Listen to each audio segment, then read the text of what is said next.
of America in the year 2025, it should not be a controversial statement to say that anti-Semitism is horrific and must not be tolerated any place in our country. Let us never forget that anti-Semitism has plagued Jewish people for many, many, many centuries, culminating in the slaughter of some 6 million Jews during the Holocaust. Mr. Chairman, a number of years ago, my wife and I visited Auschwitz. I don't know if you have ever done that, but I would recommend that anybody here who goes to Europe drop by, and it's certainly something that you will never forget. A number of years ago, I happened to be in Pittsburgh, and I spoke with the rabbi at the Tree of Life Synagogue in Pittsburgh. As you recall, it was the worst slaughter of Jews in American history. 7 Jews were killed by somebody at a synagogue. So let me be very clear. Anti-Semitism on college campuses or any place else must be condemned in the strongest possible terms. But today we should also be clear that we, and again, I hope I speak for every member of this committee, condemn all forms of bigotry. Vile hatred is not something that should exist in the United States, whether it is racism against the African American community, whether it's sexism, whether it's homophobia, whether it is xenophobia, or whether it is Islamophobia. Today in America, we have Asian Americans who are walking the streets and getting harassed. We have Muslims who are walking the streets and getting harassed. We continue to see people who are African American and Latino face prejudice of all kinds. And in fact, we have seen a rise in hate crimes against the transgender community as well. And I want to remind people, because this is kind of a little bit personal, in my city of Burlington, Vermont, just a couple of years ago, 3 miles from where I live, 10 minutes away, 3 young Palestinian students, wonderful kids, because I ended up talking to them. They were shot in cold blood, shot because they were Palestinians. So, Mr. Chairman, I applaud you for holding this hearing, but I hope when we look about prejudice and bigotry in America, we may want to expand it. Anti-Semitism, unacceptable, so is Islamophobia and other forms of bigotry. Now, the other thing, and you touched on it a moment ago, Mr. Chairman, there is a great dispute and debate in this country about what's going on in Gaza right now. No great secret about that.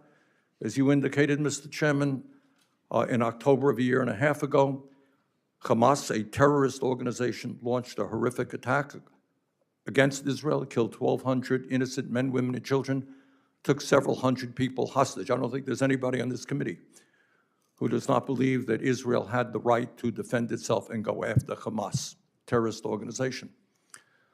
But, Mr. Chairman, there are very serious disagreements about what the Netanyahu government has done in Gaza. And some of us think that Netanyahu has not just gone after Hamas, they've gone after the Palestinian people. And in a nation or group of 2.2 million Palestinians in Gaza, over 50,000 of them have been killed, over half of whom, 2/3 of them, are women and children. Over 100,000 people have been wounded because of the incessant bombing on civilian areas.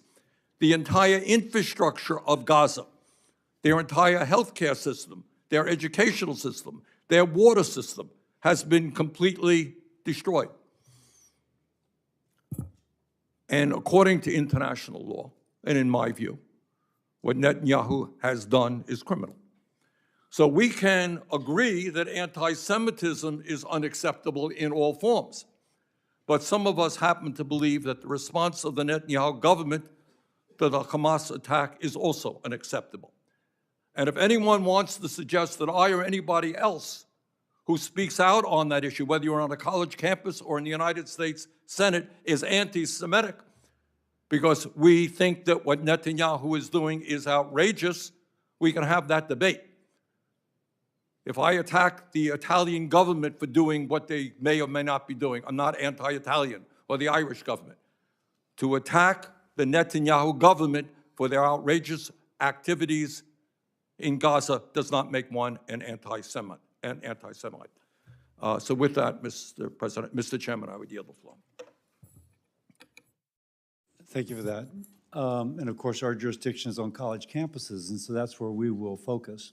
Each speaker, thank you again for being here, will be introduced in the order in which you first, ma'am, and then we'll introduce the next after you testify, okay? I'd like to introduce our first witness, Ms. Carly Gamil. Gamel? Ms. Gamel is the director of the Stand With Us Center for Combating Antisemitism, part of an international nonprofit organization that educates about Israel and fights anti-Semitism around the world. An experienced attorney and civil rights advocate, Ms. Gamel has focused her career on addressing anti-Semitism through legal, educational, and policy-driven approaches. Her work includes supporting students, faculties, and communities facing discrimination. We're grateful for your expertise today. Please proceed. Microphone, please. Chairman Cassidy, Ranking Member Sanders, members of the committee, good morning and thank you for the invitation to participate in today's hearing. My name is Carly Gamel. I am the Director of Legal Policy for Stand With Us, which, as you've heard, is an international nonprofit, nonpartisan organization that educates about Israel and combats anti-Semitism through our work on campuses, in K-12 schools, on social media, in the legal field, and in communities around the world. I am a civil rights and constitutional litigator specializing in freedom of speech and religious liberties. I am also a former high school educator. We are here today because Jewish students continue to find virtually every aspect of U.S. campus life increasingly hostile, not merely to their views, but to the very core of who they are as Jews. This includes rallies that not only distort and demonize Jewish identity, but also often include harassment, intimidation, violence, and threats of violence, which are no part of freedom of speech. Intentional exclusion of Zionist students from campus programs and activities, also no part of freedom of speech. And biased, inaccurate classroom content that indoctrinates students through misinformation and creates a hostile learning environment. Exacerbating the problem is the failure of many administrations to acknowledge the anti-Semitic nature of the activity and to enforce relevant campus policies. Impacted Jewish students are thus denied equal protection of their rights, making many of them legitimately afraid to be on their campuses. The perpetrators are then emboldened to continue and even escalate their behavior. Some of these administrative failures are intentional refusals to protect Jewish students and should be addressed accordingly. But there is also a critical lack of understanding at play because of a well-organized, well-funded campaign that has co-opted and imposed its own erroneous definition of a term that is integral to the religious and ethnic identity of most Jews around the world, including here in the U.S., with the clear intention of demonizing the term and those who identify with it. That term is Zionism, derived from the term Zion, an actual physical location in Israel with deep historical significance to the Jewish people. Simply put, Zionism is the term that describes the desire of the Jewish people for safety and sovereignty in their ancestral homeland of Israel. This nefarious campaign, however, seeks to redefine Zionism as nothing more than a term of political support for the Israeli government, which the narrative falsely accuses of a host of evils. The dangerous anti-Zionist narrative of this campaign has been allowed to take firm root in academia, manipulating droves of students, faculty, and administrators into believing the lie that Jews who identify as Zionists, which is to say most of them, are merely expressing a position of political support for the alleged wrongdoings of Israel. A proper understanding of this term Zionism, however, reveals this campaign for what it is: an attempt to erase over 3,000 years of Jewish history and a direct attack against a core component of mainstream Jewish identity. In short, a textbook definition of anti-Semitism, just adapted and repackaged for a contemporary audience. The problem of anti-Semitism on U.S. campuses has reached a level that necessitates congressional action, and I would like to suggest 3 such actions. First, Congress should pass 2 important pieces of pending legislation. One, the Anti-Semitism Awareness Act, which would codify the requirement that in investigating the allegations of anti-Semitism under Title VI, the Department of Education must consider the International Holocaust Remembrance Alliance working definition of anti-Semitism, which, contrary to some assertions, is fully consistent with freedom of speech principles. And 2, the Protecting Students on Campus Act. Second, as Title IX already does. Title VI should require institutions receiving federal funds to employ a coordinator who is qualified to address the types of discrimination covered by Title VI. The first opportunity and responsibility to rectify hostile environments that implicate Title VI falls to the educational institutions themselves. They should be required to employ professional staff qualified for the task. Finally, the receipt of federal funding should be conditioned in a manner consistent with federal constitutional principles upon institutions' clear communication of the times, places, and manners in which expressive activity is and is not permitted on their campuses, and upon their proper enforcement of such policies when violations occur. Administrations must not be permitted to hide behind the facade of fidelity to freedom of speech as a justification for their failures to comply with their obligations under Title VI, as though the two are mutually exclusive. They are not.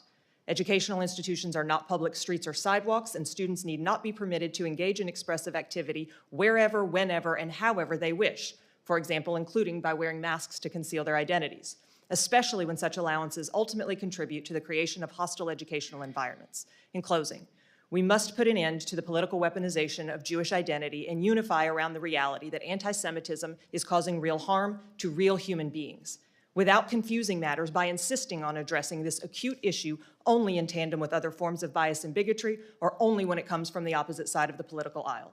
Attacks against Jewish identity are not a matter of left or right, but of wrong and right. Thank you for the opportunity to testify. I look forward to answering questions. Thank you.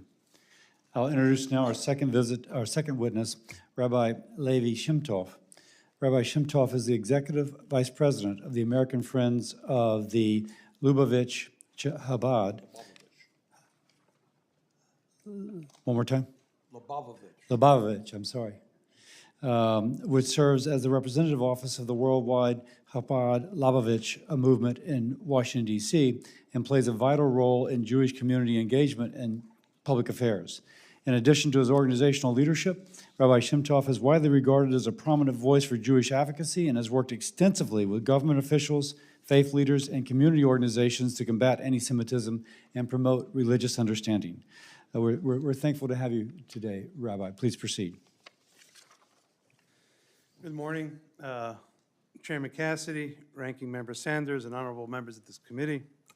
I'm Rabbi Levi Shemtov, and I serve as the Executive Vice President of American Friends of Lubavitch Chabad, directing the efforts of the Chabad Lubavitch movement in our nation's capital, structure, and international community. Chabad Lubavitch is currently the world's most dynamic and fastest growing Jewish educational and social services network, with over 4,000 centers in all 50 states and more than 110 countries. Our work spans all aspects of life for people of all ages, from preschool to seniors, touching millions of people from diverse backgrounds, including business and communal leaders, academics, military personnel, young professionals, incarcerated individuals and their families, and those in need. A significant part of our efforts is dedicated to Jewish students on campus, with active centers serving over 525 universities nationwide, including, more immediately under my own purview, over 10,000 Jewish students in Washington, D.C. at institutions including the George Washington, Georgetown, American, and Gallaudet universities, as well as Johns Hopkins and various graduate programs across Washington, D.C.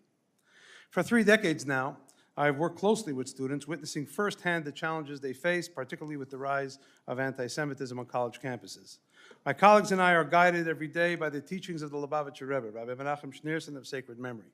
The Rebbe, widely recognized as the most influential rabbi in modern times, championed the values of education, moral responsibility, and a deep appreciation for America as a land of unprecedented religious freedom. In recognition of his exemplary benevolence, ethics, leadership, and scholarship, and selfless commitment to education, Congress unanimously awarded the Rebbe the Congressional Gold Medal in 1994, and every U.S. president since 1978 has declared his birthday each year as Education and Sharing Day USA. His guiding principle was that every individual, regardless of status, has the ability and responsibility to make the world a better place through acts of kindness and moral leadership. The concept is one of the most famous in the Jewish faith. L'taken olam b'malchut shin daled yud, to perfect the world under the sovereignty of the Almighty God. Many refer to it merely as tikkun olam, but this is the original mandate. This brings me to the pressing issue of today's hearing. Anti-Semitism is not just an age-old prejudice. It is a contemporary crisis manifesting on campuses across the nation.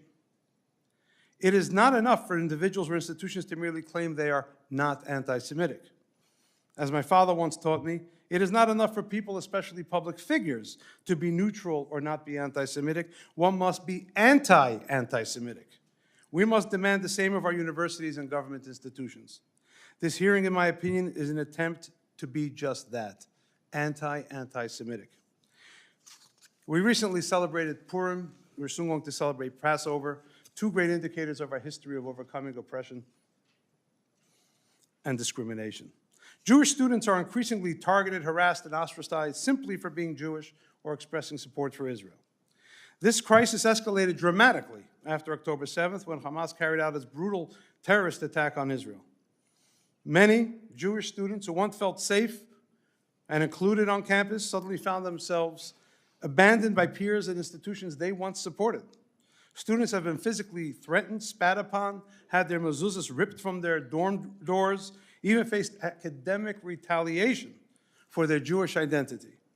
Jewish students who wore kippahs or other identifying symbols reported being verbally assaulted and in some cases physically attacked. Last year at the George Washington University, for example, an encampment of protesters disrupted campus life under the guise of political activism. These gatherings went far beyond peaceful protest, which we must all respect. They became breeding grounds for anti-Semitic rhetoric, intimidation, and outright violence. I personally visited the encampment multiple times and saw firsthand the fear it instilled in Jewish students. Even some professors joined in the hostility, and university administrators failed to take sufficient decisive action to ensure Jewish students' safety. This was not an isolated incident, but found to be part of a coordinated effort across campuses nationwide. Freedom of speech is a core American value, but it does not include the right to intimidate, harass, or introduce violence. Universities have the authority and obligation to enforce policies that protect all students. However, time and again, Jewish students are subtly told and made to feel that their actual safety is secondary to the political climate of the moment or other considerations. And the torture of having to wait for the, quote, process to play out is painful to watch. When there is right and wrong, not doing enough quickly enough sides with those who are wrong. We've seen that too often in history.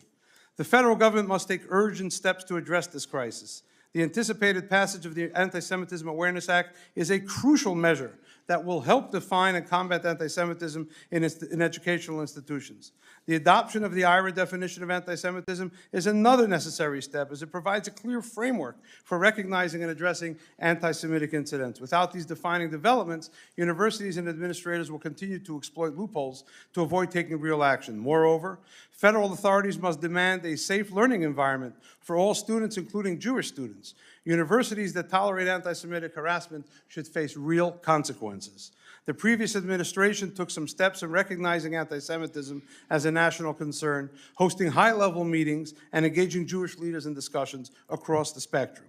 However, these efforts must not be diluted by lumping anti-Semitism together with other forms of discrimination at this point.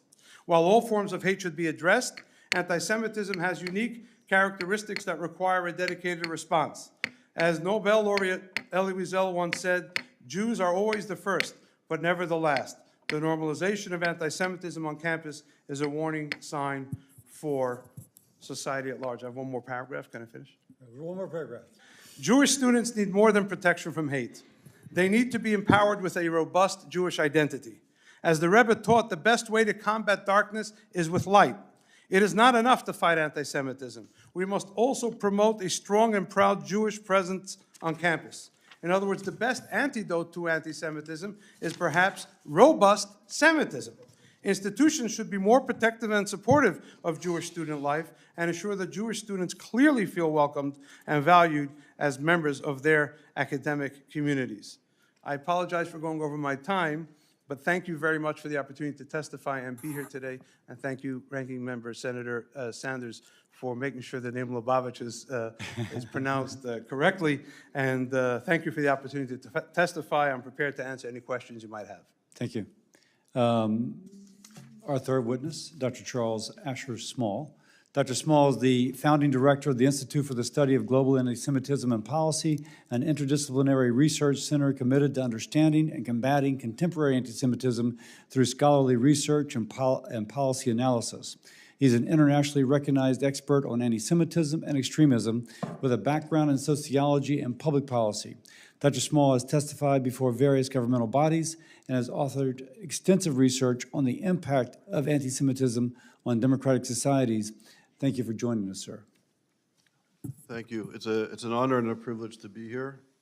And thank you very much for convening this critical hearing on the alarming rise of anti-Semitism on college campuses. So thank you, Chairman Cassidy and Ranking Member Sanders, for convening this important meeting. I serve as the Executive Director of the Institute for the Study of Global Anti-Semitism and Policy. It was established in 2004 with Nobel Prize laureate Professor Elie Wiesel.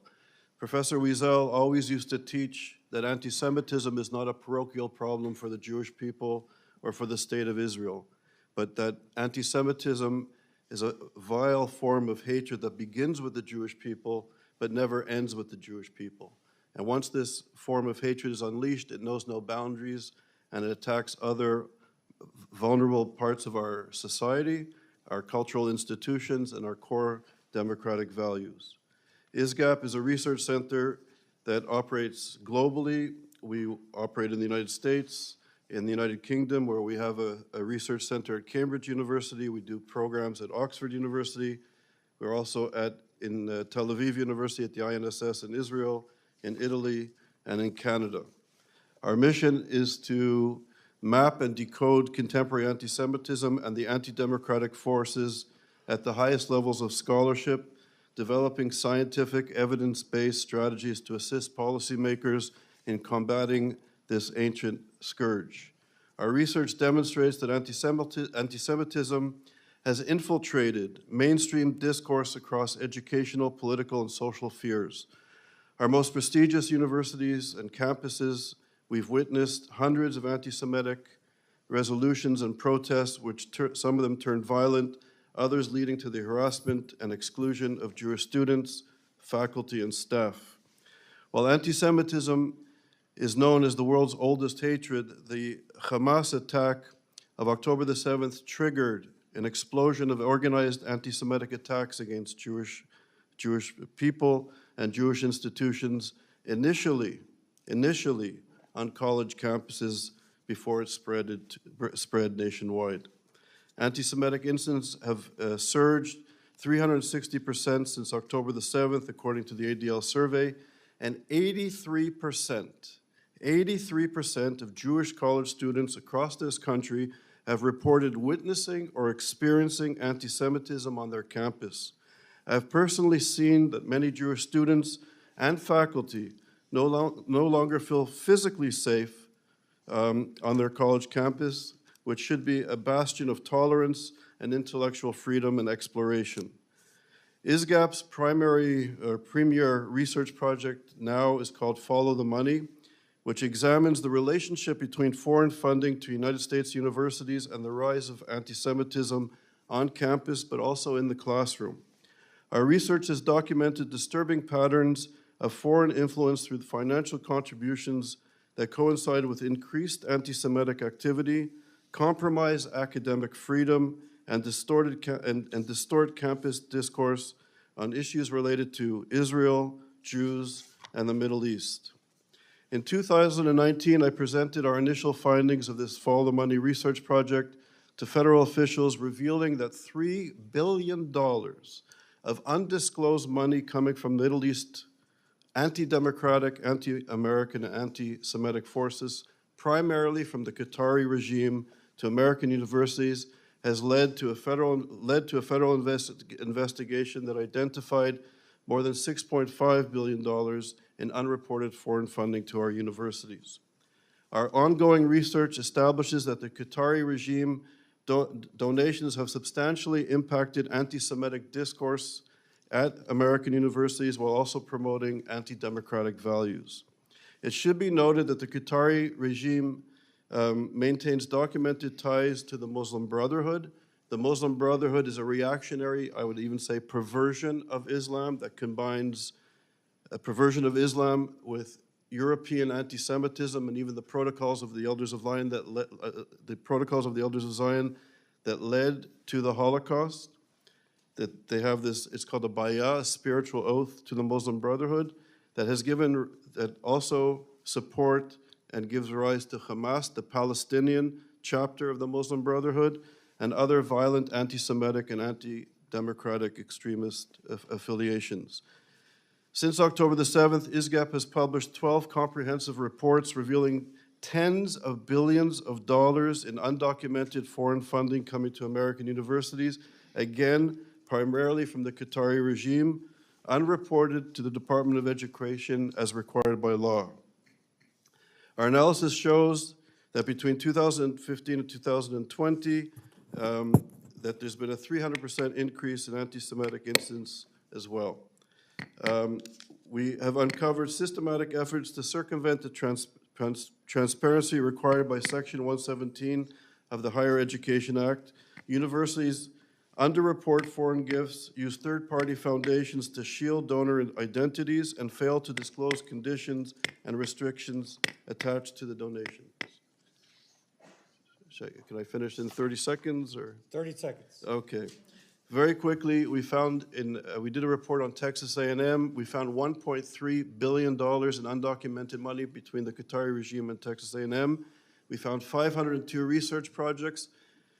Texas A&M gave all of their intellectual property rights to the Qatari regime. 58 projects we flagged that have military dual-use purpose. 13 have nuclear research dual-use purposes. Qatar has very good relations with the Iranian Revolutionary Regime, Hamas, and the Taliban. At Cornell University, we found $2 billion in unreported, undocumented funding going from Qatar to Cornell. K through 12, we just published a report, hundreds of millions of dollars going to create curriculum across the United States of America for children that remove Jews and Christians from curriculum about the Middle East. We've done reports on SJP. I'll end it there, and I'll get to the recommendations in the Q&A, but thank you for listening. Senator Sanders. Thank you, Mr. Chairman. Our next witness is Rabbi David Saperstein, the Director Emeritus of the Religious Action Center of Reform Judaism. Rabbi Saperstein has served as the Director and Counsel for the Religious Action Center of Reform for 40 years. Rabbi, thank you very much for being with us, and you may proceed. Chair Cassidy. Turn the mic on, please. Chair Cassidy, Ranking Member Sanders, distinguished members of this important committee.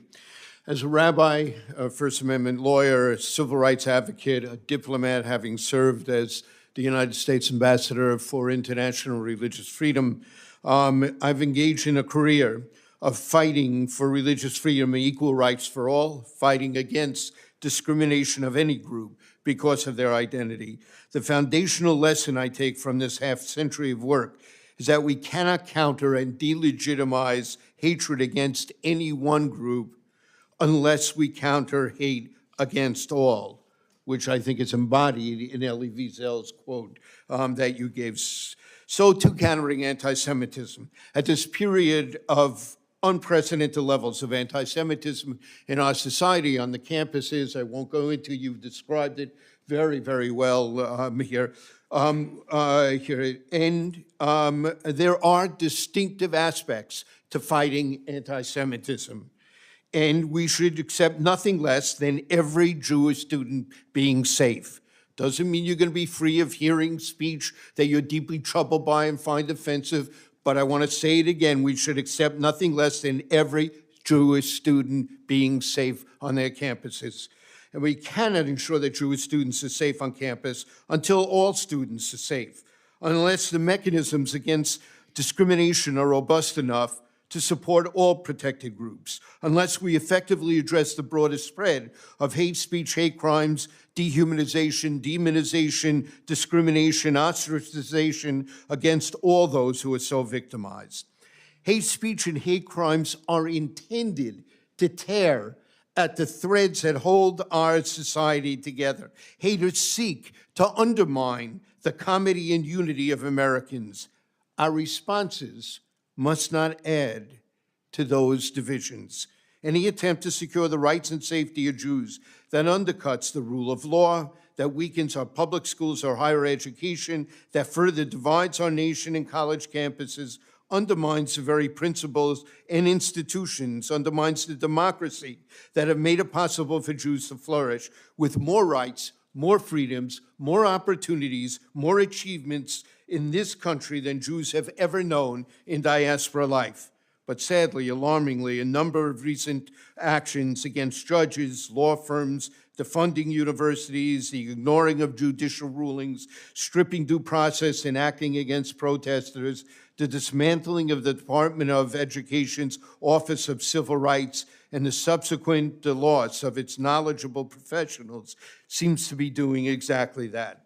The administration should build on, not abandon, successful approaches that have shaped and embraced by prior administrations of both parties, improving consistent, comprehensive reporting of anti-Semitism, strengthening security resources for vulnerable nonprofits and for religious life on our campuses, expanding support for strong Holocaust history of anti-Semitism, anti-bias education on our campuses, in our society, pressing social media platforms to curb anti-Semitism and Holocaust denial and other expressions of group hate, and continuing vigorous efforts in identifying anti-Semitism, enforcing existing education, anti-discrimination, and hate crimes laws. As to the last of these recommendations, I leave it to my colleague to talk about how IRA should and should not be used to affect that. There is unity across political and ideological lines on what constitutes most anti-Semitic speech and action. There are, however, different views about when expressing substantive criticism of Israel's policies and actions steps over the line into anti-Semitism, or just may be right or wrong on its merits.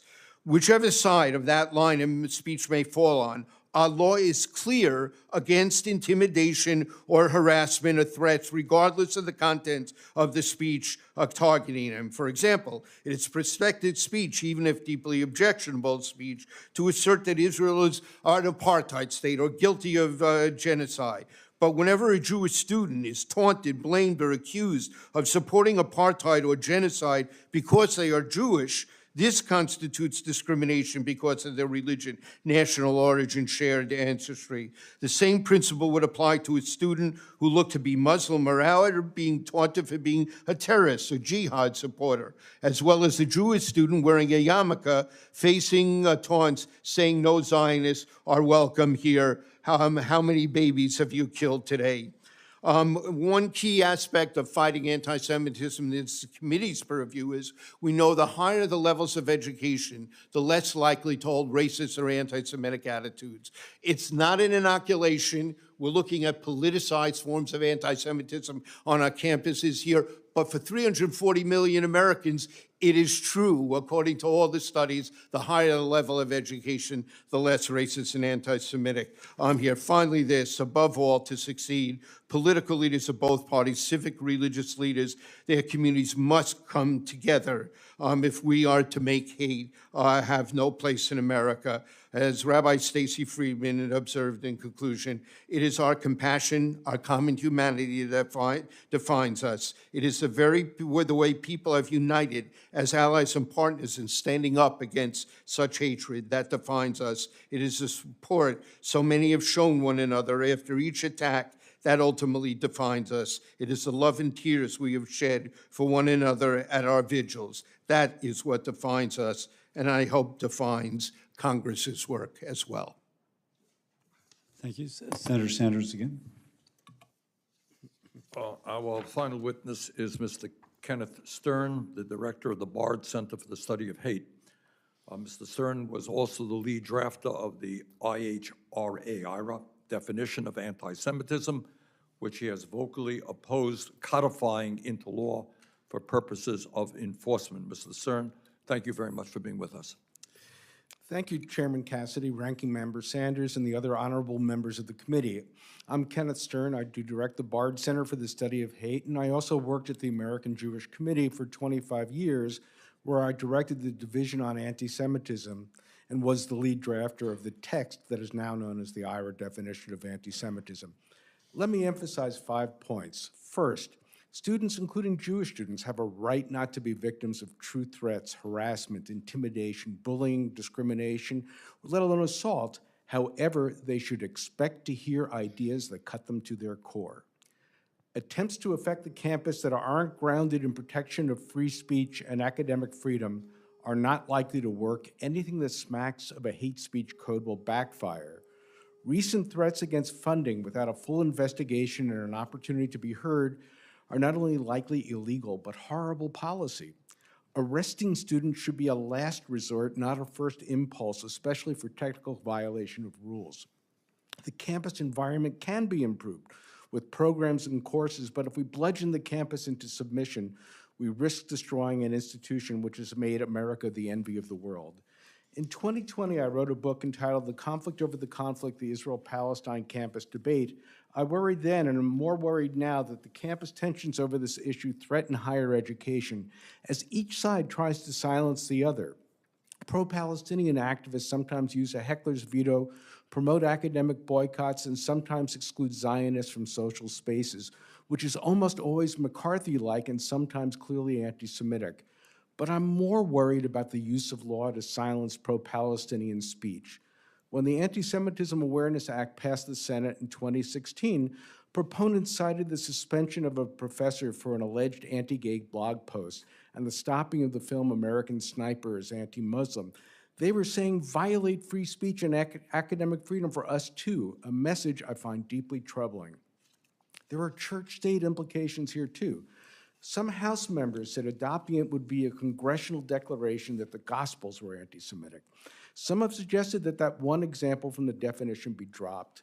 The others are no less protected speech. In the case of SJP versus Abbott, where IRA had been mandated in Texas university policies, the judge found it was illegal viewpoint discrimination and chilling. In Germany, the definition was adopted and applied to label Jews protesting the war in Gaza anti-Semites. One person said, quote, "Once again, Germany defines who is a Jew, right? That the German state would actually classify what's a legitimate Jewish position as beneath contempt. Most Jews are Zionist, as am I, but for many for whom Judaism teaches about repairing the world and treating the stranger leads them to anti-Zionism. Congress shouldn't decide this internal religious conflict. A recent court decision involving Haverford College rejected a claim that since Zionism was essential to Jewish identity, no religious issue was presented, calling it disingenuous. Recently, Harvard settled an anti-Semitism case agreeing to use IRA, but OCR settled two related complaints, one alleging anti-Semitism and one anti-Palestinian animus, with George Washington University. GW wasn't required to use IRA. But imagine if the GW facts had taken place at Harvard, and the settlement required using IRA and a definition of anti-Palestinian racism. Would a professor who tweeted about Israeli sovereignty over Judea and Samaria be open to a Title VI case if they gave a Palestinian student a bad grade? Can each side be affected by calling for exclusive control from the river to the sea? How could you use one without violating the other? Then there's the arrest of green card holder Mahmoud Khalil because he distributed, quote, pro-Hamas propaganda. Seriously? Are we that weak that our national security and foreign policy is threatened by a former student allegedly distributing a leaflet? We're America, not Russia or Iran. There are things we can do, one of which is to increase funding for OCR so the backlog of cases can be resolved. On campuses, there are courses, initiatives, and even an AI program called SWAY that pairs students in discussions of contentious topics like Israel and Palestine. No raised voices, no eye rolls, just text back and forth, fun and effective. Instead, we're seeing this, a desire to silence political speech because of the discomfort of many pro-Israel Jewish students, the gutting of the Department of Education or OCR when complaints about anti-Semitism are pending, thinking it's only pro-Israel Jewish students who are having difficulties. It's also anti-Zionist Jewish students, Muslim students, Arab and Palestinian students, immigrant students, and many more. Shockingly, we're seeing existential threats against universities without a modicum of due process. We are not going to improve the campus for Jews or anyone else this way. We cannot burn down the house in order to save it. Mr. Stern, you and Ms. Gamble did the best at sticking your landing at 5 minutes. Let me just kind of acknowledge that. I will begin my questioning. Since October the 7th, Columbia University has been the epicenter of campus protests posing threats to student safety. The Trump administration has taken a strong stance with regard to Columbia, withdrawing federal funds and contracts due to its, quote, continued inaction in the face of persistent harassment of Jewish students. Ms. Gamble, do you think that the Trump administration's efforts to address these, frankly, rampant displays of anti-Semitism have been more effective than the Biden administration's? I think there's no question that these efforts have been more effective. As was mentioned a moment ago, certainly there was recognition by the Biden administration of the need to address anti-Semitism as a national problem. The Trump administration's efforts, including at Columbia, have put teeth to that discussion for the first time that we've seen. What else should the president and Congress do?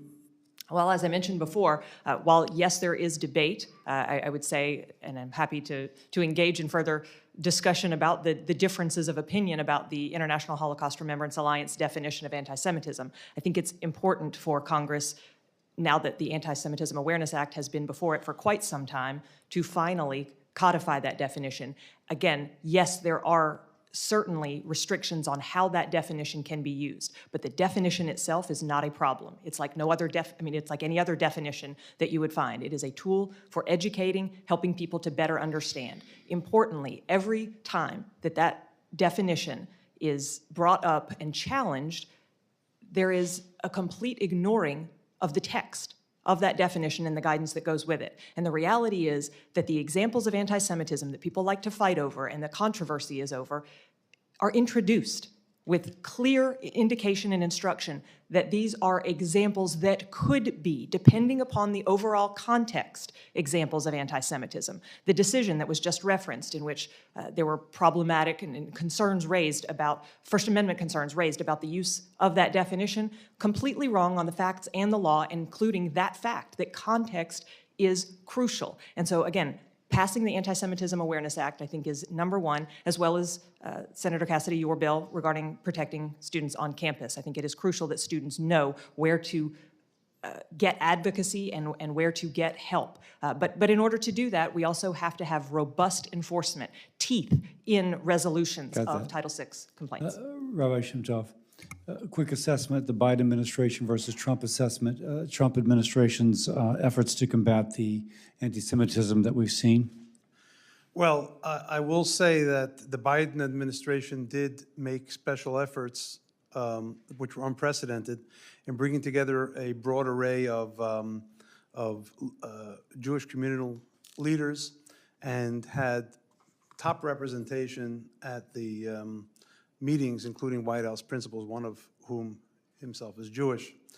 I said at that meeting, and I say again here today, that even though they had a whole-of-government approach, and it was unprecedented, they did allow to seep in a way which I felt drilled a little hole in the boat, the views of people who were downright anti-Semitic and those who sought to weaken IRA for the sake of weakening it. It didn't strengthen the fight against anti-Semitism. But we must say that the effort in and of itself was a good step.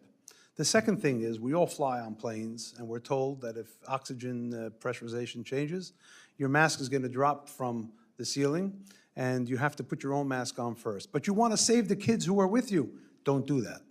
Put your own mask on first, because if you stop breathing, you can't help anybody. We, the Jewish community, have to help ourselves first. And then we have to help everyone else as we can. But we can't be helping everybody all at the same time, because the dilution itself is dulling the point that our colleague just spoke about. So I think that what the Trump administration has done is said there is not only going to be a ramp up in policy, but there will be a sharp ramp up in enforcement. University administrators— Let me stop you there, because I have one really quick for Dr. Small. Dr. Small, you've talked about funding from the Middle East being associated with a sharp increase in anti-Semitic activity. Statistically significant? What else can you comment? You have about 30 seconds. Okay, so it's a very important issue. In one of our reports, we show that American universities taking money from the Qatari regime have 300% more instances of anti-Semitism compared to American universities not taking money. Is that just because of more exchange students, or is there something more than that? I think it's the use of soft power. It's funding certain institutes and professors in the classroom, and connected to the encampment. SJP comes out of AMP, which is part of the Muslim Brotherhood. And I should say that the spiritual leaders of the Muslim Brotherhood, this is not Islam, it's a perversion of the great religion of Islam. The teachings of the Muslim Brotherhood is that the true believer, the true Muslim, is obligated to complete the work of Hitler. This is what is now entering into our universities unchecked. And we're calling for investigations into the funding of these anti-democratic, anti-American, sexist, homophobic, and genocidal anti-Semites funding our universities. Senator Sanders. Thank you, Mr. Chairman. And my questions are going to be addressed to all five. We have five experts on anti-Semitism, and I look forward to taking advantage of their knowledge. This is not the Foreign Relations Committee, so we're not here to debate the wisdom or lack of wisdom of what the Netanyahu government is doing in Gaza right now. But the reality is that 92% of the housing units in Gaza have been destroyed. Most hospitals and primary healthcare facilities have been bombed. Civilian infrastructure has been devastated. 50,000 people, mostly women and children, have been killed. Over 100,000 have been wounded. If I or any other member of this committee makes that point, that we think, and again, I don't want to debate the policies right now, but if we think that the United States should not be supplying more bombs and artillery to the Netanyahu government, do you think, I don't want the debate on Israel, do you think that is anti-Semitic? Briefly, Ms. Gamble, start it and go right down the line. Am I being anti-Semitic if I say that the United States taxpayers should not supply more weapons to Israel? That statement alone is not anti-Semitic. It does not attack Jewish identity. Rabbi? I must say, you are revered on one side of the aisle and respected on the other side of the aisle for the strength of your convictions. You do not say dispassionate statements. So just like I believe we have to respect the right of everyone to their opinion, I believe the Prime Minister is a democratically elected official and is entitled to his opinion. Do I think it is anti-Semitic to criticize him? I don't think so. If you criticize somebody who's Jewish, that's not anti-Semitic. If you criticize the fact that they're Jewish, Right, I or agree. use that to criticize something, that's anti-Semitic. Dr. Small, briefly, we don't have a lot of time. So again, I would agree with the rabbi, and what you said is not anti-Semitic, but what I would say with great respect is that we have to flip the equation. I think instead of blaming the victim or looking to the victim of Hamas, of the Muslim Brotherhood, we have to understand the ideology at work that's confronting I don't think there's any Israel. debate up here that Hamas is a terrorist organization. What they did on October 7th is beyond disgusting. Rabbi Saperstein. No, I don't think it is anti-Semitic if you say it, or if people on college campuses say it. But on college campuses, there are too many instances in which those kinds of political statements are mixed with rank hatred against Jews, and that steps over the line into anti-Semitism. Mr. Cerny. Senator Sanders, just that statement, that opinion alone is not anti-Semitic. Okay, now I need your help on something else. I have never met George Soros in my life, to the best of my knowledge. I don't believe I've ever received a nickel in campaign funding from Mr. Soros. But I think, as all of you know, Soros has been a stereotype, a manifestation of anti-Semitism all over the world. Yes? Warren? So when we talk about anti-Semitism, one of the tropes that has always been used, prodigals of Zion, is that there's this mysterious underground group of zillionaire Jews who are manipulating the whole world, right? Is that the trope? Okay. This, from the Holocaust Memorial Museum, is something that appeared in Hungary, a Hungarian anti-Semitic publication. Jews, puppeteers, right? Familiar with that trope? Mm-hmm. This is from a Donald Trump campaign email. George Soros, puppeteer. Biden is the puppet being manipulated. Okay. I don't want to make a big deal about it. Ms. Gamble, does that look to you like an anti-Semitic trope? I think that there's no question that there is a relationship when you look at the two images that would cause that question to be raised. Again, I think context Thank is you. key. Rabbi? George Briefly, I want to hear from everybody. Yes or no? Is that do you think that has anti-Semitic overtones? I think that George Soros is Jewish, although he doesn't really identify closely with the Okay, community. okay. 1 minute. No, you don't have 1 minute. I got 17 seconds, sir. Okay, 17 seconds. Is this anti-Semitic? Very simply, he's being criticized. He's Jewish. I don't know that he's being criticized because he's Jewish. All right, Dr. Simone?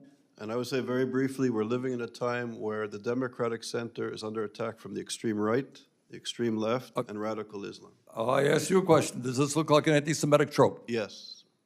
Rabbi Saperstein? Yes. Mr. Stern?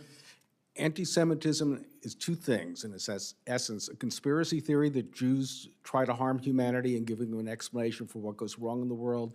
That picture is anti-Semitic. Orban was using it recently as well, clearly anti-Semitic. Okay, thank you very much. Senator Collins. Thank you, Mr. Chairman. Mr. Chairman, first let me thank you for holding this important hearing and also for convening the roundtable last year where we were able to hear such distressing testimony directly from Jewish students about what they were encountering on college campuses, particularly after the October 7th attacks in Israel. Mr. Stern, I'm going to start my questioning with you. We agree that every student should feel safe on campus. And I'm interested to learn about your book, Conflict Over Conflict. I agree that colleges and universities are often the best places to have tough conversations and robust debate. But how is it allowable for a faculty member to give extra credit to students to participate in anti-Israel protests? Do you think that's right? Senator, I think that there are questions of bad teaching that go across the board with all this. I'd really- But that in that situation, it may well be. But the point is that on a campus, the idea is that students should be not singled out, not discriminated against, but should hear things differently. So if the professor says, I want everybody to go and report back, I don't care what you say about it, but I want you to, because it's happening, to tell me what you think, that's something different than saying, I'm going to give you extra credit for supporting something. So do you agree that it is wrong for a student to be given extra credit for attending an anti-Israel debate? It depends. Or If an I had a anti-Israel student, if I protest. had a student and that debate was happening on the campus, I might want them to come back and say, tell me the different sides. On the other hand, if they're saying, I want you to go because this is the correct way, that is a wrong thing to do. So this reminds me of a conversation that I had with a college president in Maine, whom I deeply respect, who told me that in his experience, these anti-Semitic protests are not being generated by students. They're being inspired by faculty members, graduate assistants, and outside groups. This isn't spontaneous. And I remember one of those students at the round table telling us that when she went up to a student and said, do you know what you're saying when you say, from the river to the sea, Palestine should be free? And they had no idea what that meant. Ms. Gamel, I want to ask you a question. Last year, I questioned the former Secretary of Education, Cardona, at a Senate appropriations hearing about his enforcement of Title VI of the Civil Rights Act, which is intended to protect all students from discrimination. At the time, the secretary had no one on the ground at colleges and universities where investigations into anti-Semitism were occurring. He could not give me a timeline for resolving these investigations. He acknowledged only that they had a large backlog. He could not answer any of my questions about the penalties for schools that were found to be in violation, if they were found to be in violation. To me, that was an appalling demonstration of a very lax, even indifferent approach to what had been more than a 300% increase in anti-Semitic incidents across this country, including and primarily at our college campuses. So I want to follow up on the question asked you about the chairman. Are you seeing a difference now in the implementation of Title VI? Thank you, Senator. We are beginning to. We are encouraged by what we are seeing. I believe that you're absolutely correct that there need to be actual investigators, as there now are, on these campuses. I also believe, though, that it is crucial that the institutions themselves be held accountable for being the first line of addressing these problems. This is not an issue that the federal government should have to come in and police. And again, I go back to, there are often not people who are well qualified and equipped to address these things on the campuses themselves. It should start there, but yes, I am encouraged by what we are seeing in terms of enforcement. I'll say that I was discouraged to see at the end of last year when institutions came out of the woodwork begging OCR to resolve open complaints for obvious reasons, and there was capitulation to that. There's too much capitulation going on, not enough enforcement, so I'm very encouraged to see what we're seeing now. That is why we need to make sure that office continues to be adequately resourced. Thank you, Mr. Chairman. Senator Murray. Well, thank you very much, Mr. Chairman. Obviously, every student should feel safe on campus.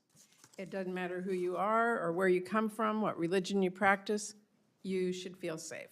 You should be able to learn and grow without facing harassment or assault or discrimination.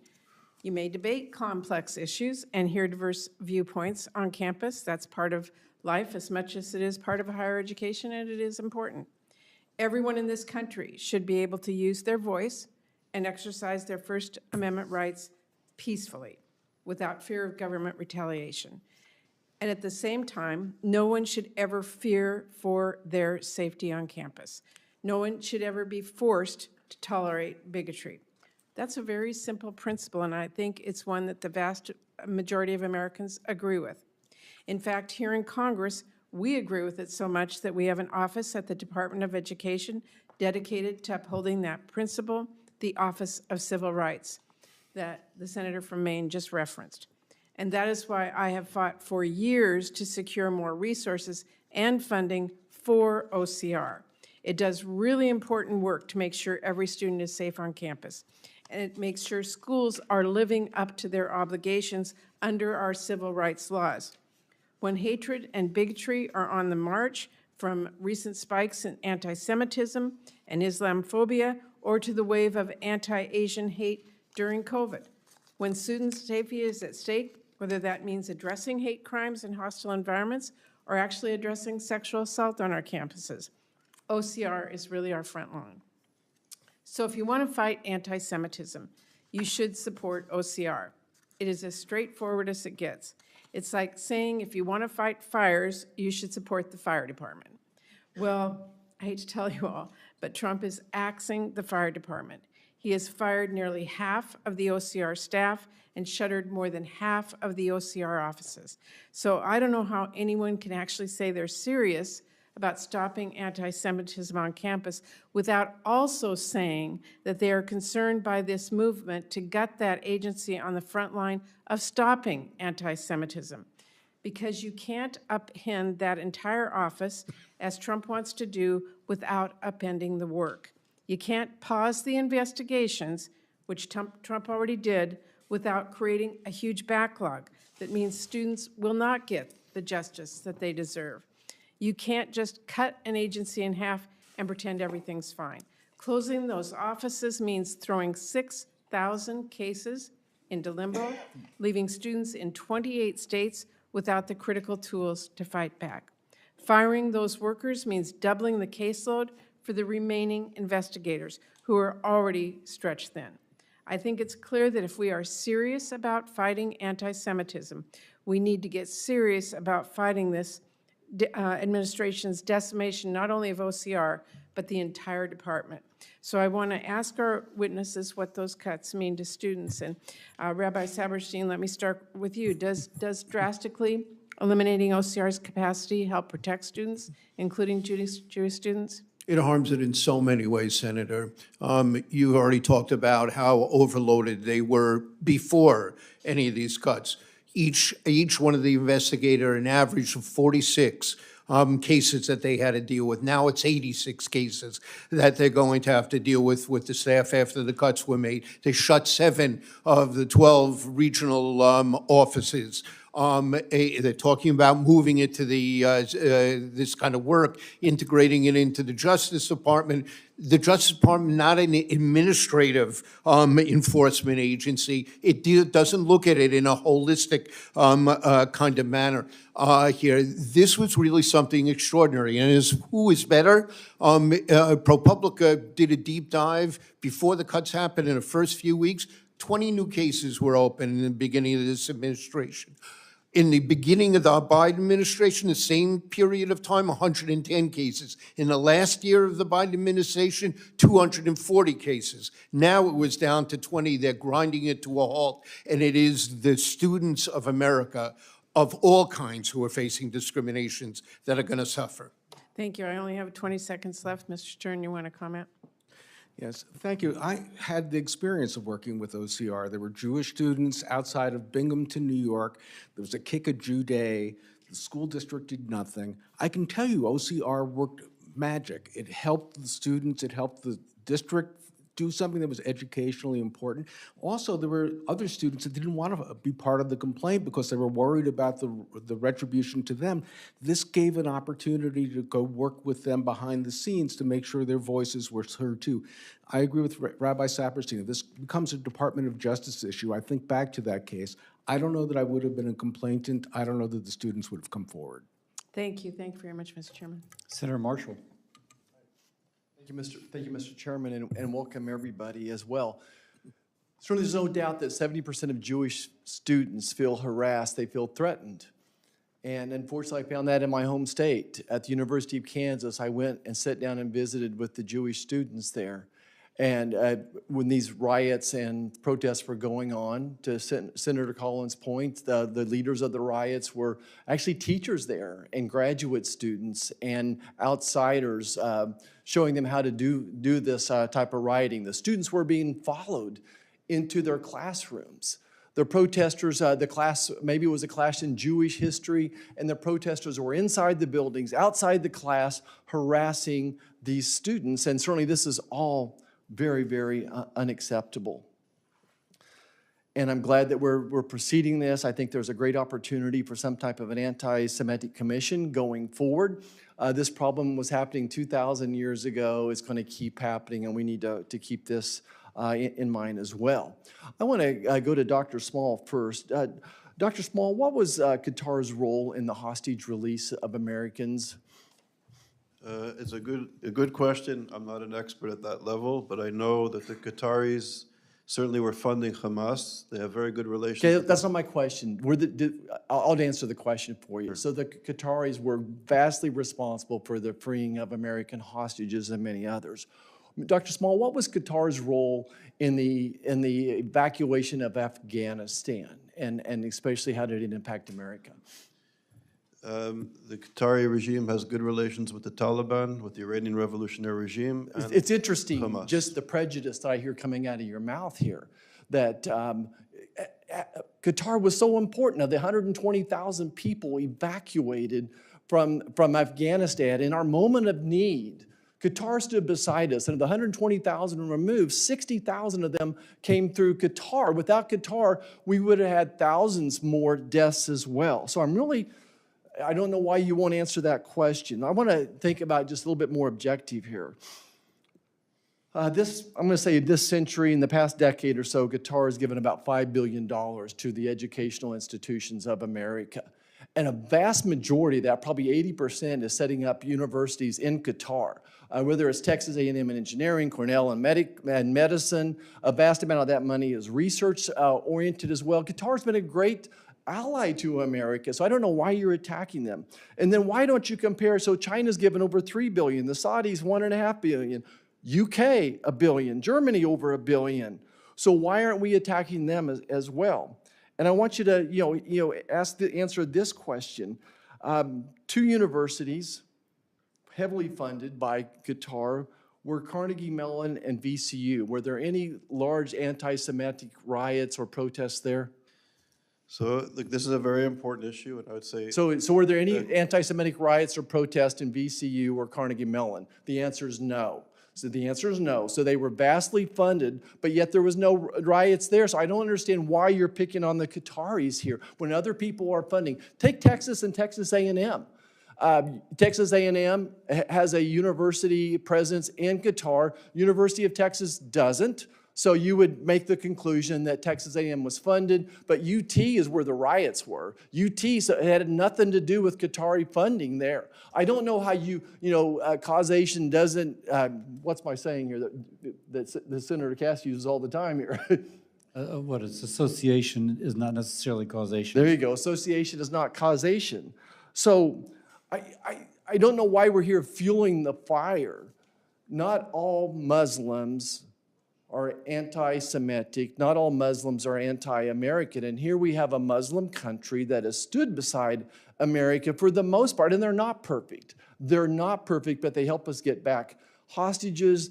They saved the day in Afghanistan. In so many ways, they've stood beside us. I think you're picking on them. I think you're coming to conclusions that are not well-founded. I think that that's called discrimination. I think it's prejudiced as well. Thank you, Mr. Chairman. May I respond, please? May I answer the question? In 26 seconds. Pardon me? Oh, Well, I would just say that Qatar is a country with less than 350,000 citizens. They give more money to American universities than any country in the world. The greatest victims of political radical Islam are Muslims. But you're missing the rest of the story, though. See, here, this just continues the prejudice that you have. You don't mention China, you don't mention Saudi, you don't mention the UK. They all have significant donations as well. Look, nobody is perfect. And I know that you built your life on this one thing.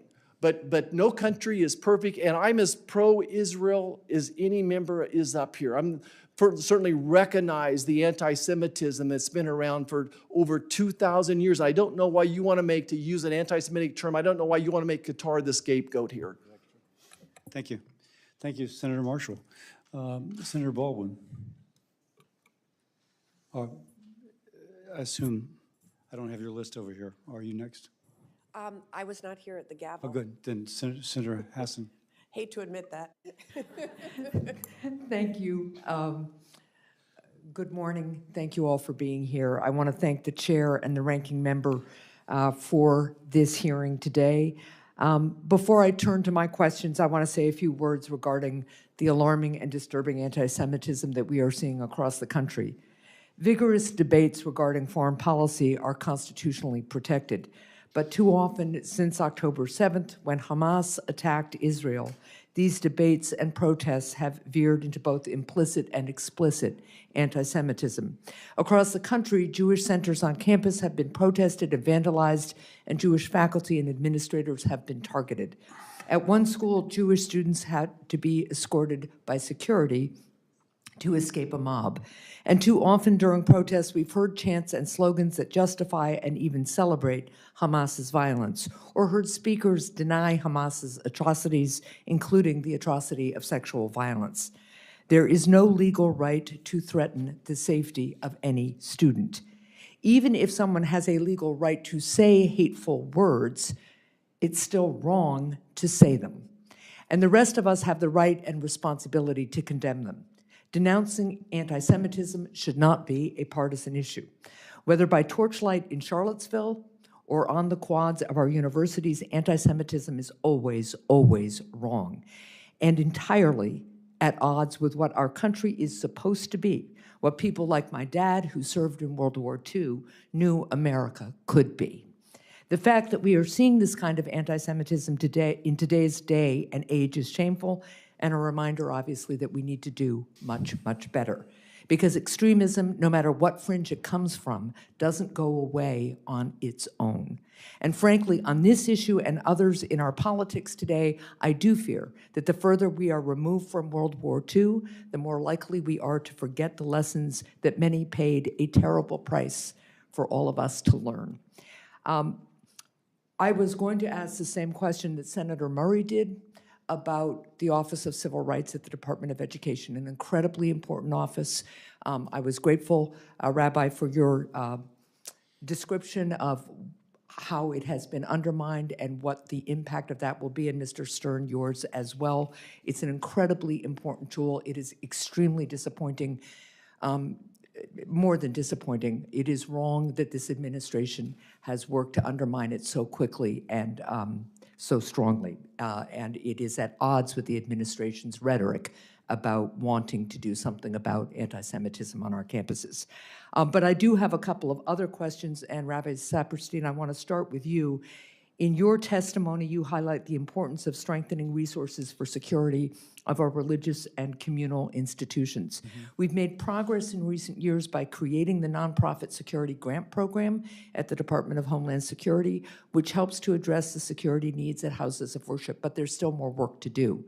Senator Johnson and I have a bill called the Pray Safe Act, which would establish a federal clearinghouse through which faith-based organizations, houses of worship, and other nonprofits could access information on safety and security best practices, available federal grant programs, and training opportunities. The Pray Safe Act passed out of the Senate Homeland Security and Governmental Affairs Committee by unanimous consent last Congress. I invite my colleagues to work with me in getting it signed into law this Congress. Rabbi, can you speak to how a centralized, easy-to-navigate clearinghouse like this would help you and other faith leaders? And also, if there are other supports you'd like to see us work to provide, please comment on those. Well, thank you for your comments at the beginning about the state of where we are with anti-Semitism. Agreed with everyone. We're hearing things I never thought we would hear again after the Holocaust. We're seeing things I never thought I would see in my lifetime. So thank you so much for that. I spent much of my career working with the National Reformed Jewish Movement, the largest movement. I think I can speak for all of the movements, that kind of clearinghouse is invaluable to us. We have nearly 900 synagogues around the country here, and they desperately need guidance. They desperately need to know what best practices are here. This is a safety that they have to worry about every single time they gather, every single time they pray, every single time they teach, every single time they provide social services to the community. So it would be an invaluable contribution. Well, I appreciate that very much, and I have very little time left, but I do just want to comment that one step I think we can take to counter the hate we are seeing is investing in Holocaust education programs so that our young people understand the evils that drive anti-Semitism. So I will submit a question for the record to you, Rabbi Shemtov, about the role that Holocaust education can play in fighting the spread of anti-Semitism. Thank you. Should I answer? And for the record, we'll go to Senator Moody next. For the record, I am assured that OCR currently has the resources necessary in order to investigate these claims. Mr. Chair, with respect, I think an analysis of their current staffing versus what they had and the number of backlog cases would refute that, but I appreciate the comment, and let's see what we can dig in and find out together. Thank you. Thank you, Senator Hassan. Senator Moody. Thank you, Chairman. I appreciate it. Thank you to everyone that took the time to be here today. Such an important hearing. I think it's important, after we've heard some of the questions and responses, to point out that immediately upon taking office, I think out of our thousands of colleges and universities, Trump administration immediately sent out letters to some of the more egregious violators of civil rights, especially our Jewish students, as on campuses, and said, the days of a tepid response or toothless resolution agreements are over, and we will aggressively go after those that are violating the rights of our Jewish students. Those letters have gone out. universities have now been put on notice. I don't think there's any question that there has been a change in the tenor on how we will protect the rights of Jewish students on our campus, and I just want to make sure that that is clear because some of the questioning has suggested otherwise. I think it's also important to remember that we're here on a hearing today, and I want to make sure I'm going to get the title right, so I'm going to specifically read the topic of this hearing, Anti-Semitic Disruptions on Campus. And we're talking about attacks on campaign flyers of President Trump and defending coordinators of chaos on campus. I mean, I think it's important when we're addressing an issue that people understand who is actually targeting the issue that we're talking about and not talking about something else to distract from the point that our Jewish students have had to transfer, have had to skip graduations, have missed major opportunities in life, have been followed to class, have been threatened, have been kept from campus buildings. I mean, that is why we're here today. In Florida, we're not immune. We saw a rapid escalation in anti-Semitism and criminal acts within our own state, and that was minor compared to the rest of the nation after October 7th, what we saw in terms of criminal acts. So I think it's important to remember, I mean, it's the same thing happened when we were talking about men participating in women's sports and taking those opportunities and the danger to women. Who was talking about protecting women? Who was not distracting from that? Who stood up for that? And I think we need to remember that in this hearing today. I don't think it's wrong to question foreign funding. I mean, candidates for federal office can't take foreign donations. I don't think it's wrong to question foreign funding in universities and colleges and whether foreign nations are trying to persuade or influence or brainwash our children. I mean, do you think that they want us to be more pro-American, more democracy, pro-freedom, pro-capitalism? Is that why they're giving hundreds of millions of dollars to our universities? I mean, I'm sure there are instances of good faith there, but we have to pay attention to that. I filed a bill yesterday to deny now student visas to Chinese students because China has just passed a law that now requires every national to gather intelligence, including Chinese students here studying, gather intelligence and report back. How do we not pass a law that prevents student visas in that respect? I mean, in the past few years, we've had an explosion of Chinese students that were caught gathering evidence or gathering information on military bases, on college campuses. How do we as lawmakers, policymakers not do that? And so I've watched what's happened over in our campuses over the last few years and sat in horror. And there are tools right now in terms of revoking funding or denying funding if campuses are allowing the violation of civil rights. I filed a bill today that said we should go one step further because clearly what we have on the books isn't working. I believe that if money has been given or designated for universities and they cannot protect their Jewish students, and there are violations of civil rights, any money that has been dedicated to them should be clawed back. Any taxpayer money that has been dedicated to them should be clawed back from the federal government. And Ms. Gamble, I would like to know what you think. Number one, do you think additional tools are necessary? And number two, do you think that that is a good policy? I certainly think that additional tools are necessary, as I've mentioned several times. I do think that looking at every aspect of what our taxpayer dollars are being used for and ensuring that those dollars are being used in compliance with the law is crucial. There's simply no question that the teeth that have been lacking in resolutions under Title VI need to be returned to those resolutions. I want to say this. I've dealt extensively with resolution agreements under Title VI. There is a process that allows universities to seek voluntary resolution. It is typically through that process that resolutions come about. That is when the university approaches OCR and says, we would like to voluntarily resolve this. Unfortunately, what we see there is talk about compliance concerns. We do not see findings of violation. I think it is critical that when OCR investigates, or whomever it is, because I have every faith that someone will be investigating and enforcing Title VI, whether it is OCR or another department in the government. When they do that, I believe it is crucial that we move beyond just talking about compliance concerns and actually issue findings of violation, and where those findings are found, federal funds need to be removed. Thank you, Ms. Gamble.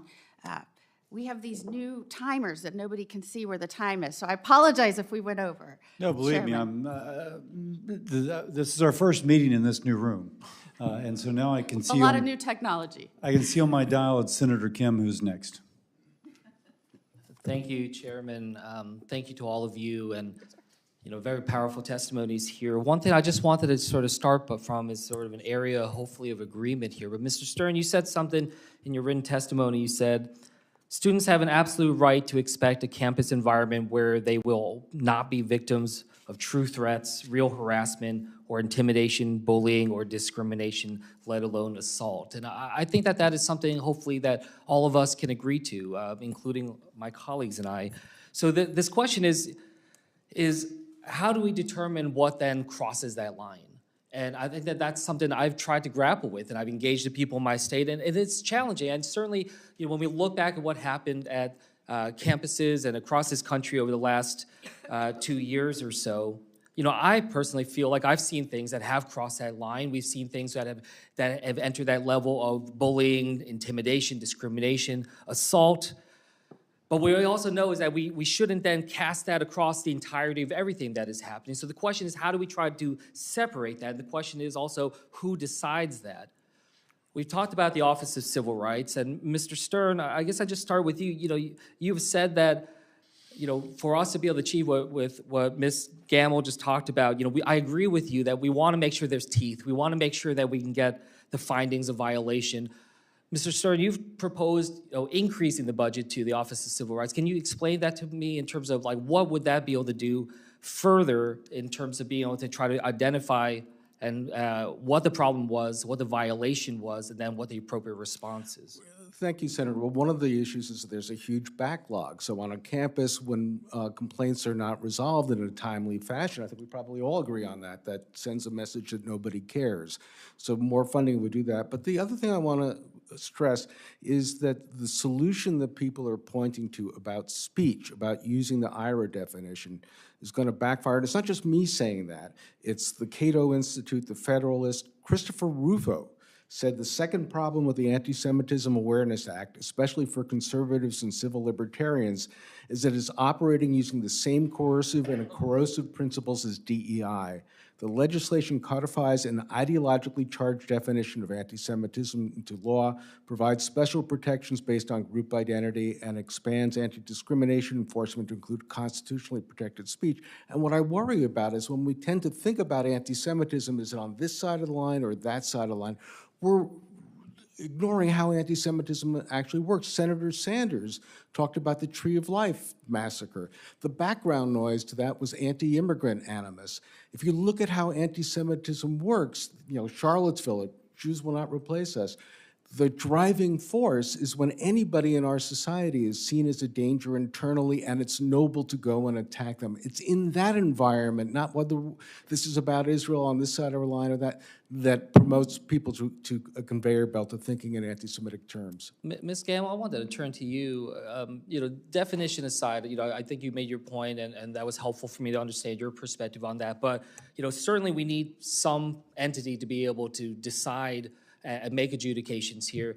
Do you have an opinion in terms of whether or not the Office of Civil Rights and the Department of Education is the place, or if the Department of Justice is the place, which is what's being proposed by this administration right now?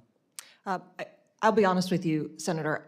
I don't particularly care which one it is. I believe that enforcement is what is necessary here. I believe that they need to be well educated on these issues, whomever it is going to be. I will say what we have seen recently when it is OCR investigators is, one, a lack of proper understanding in education and a lack of understanding of the law that requires enforcement. So to the extent that there is some cooperation between the Department of Education and the Department of Justice, I think that may be absolutely the recipe that we need.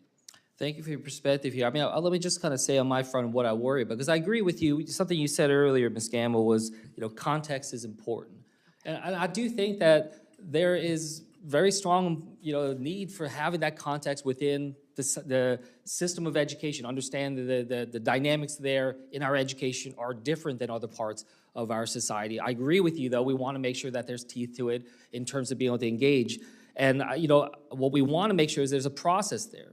And I'll be honest, like when I see, these efforts that are targeting, Young Seong Chung or Khalil or others without a process, whether in the Department of Education or the Department of Justice, it worries me. The last thing I'll just say here as I'm wrapping up is, I know it was mentioned before about Chinese students coming to the United States, espionage issues. I just want to say, look, my son, 7 years old, when he was 7, was at school, had a kid taunting him, calling me Chinese boy over and over again.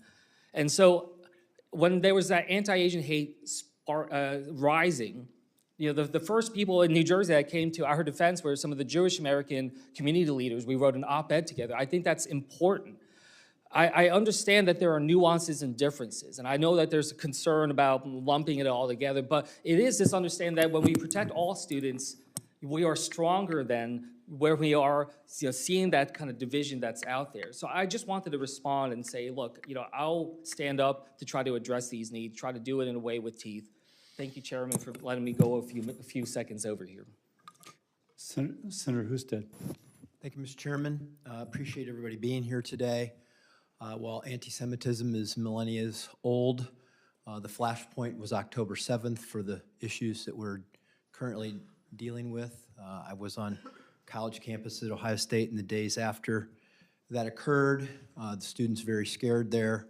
It seemed as though it was a coordinated effort in many cases in the days following, as if there was an organization ready to go soon after October 7.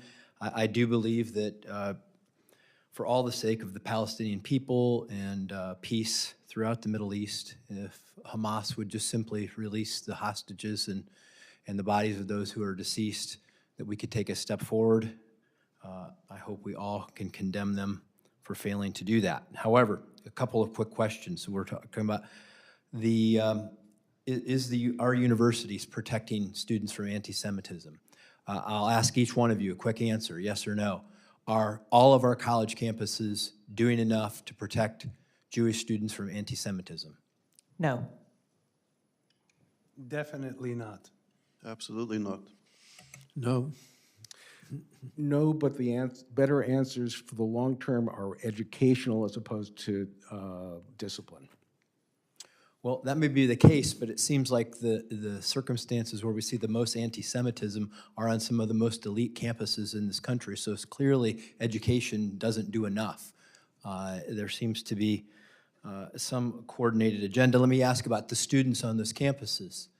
If a student is here on a student visa and it is proven that they are involved in anti-Semitic activities, and that they are connected to a foreign government or a terrorist organization, should they have that visa, student visa revoked? If it's a violation of their visa terms, absolutely. Foreign government, I can't say, but terrorist organization, definitely. Yeah, if they're supporting a terror organization in the United States, they must have lied on their visa application, which is against the law. I agree with that. If it's a terrorist organization and they are supporting it, the law is quite clear. Senator, I think the law is clear if there's material support, but advocacy is something different. Let me share with you a quote from Justice Brandeis in the Whitney case when there was a conviction of a woman for belonging to the Communist Party because they were advocating political violence. He said, "Those who won our independence believed liberty to be the secret of happiness and courage to be the secret of liberty. They believed the freedom to think as you will and to speak as you think are means indispensable." I understand that, but we're not talking about American citizens here.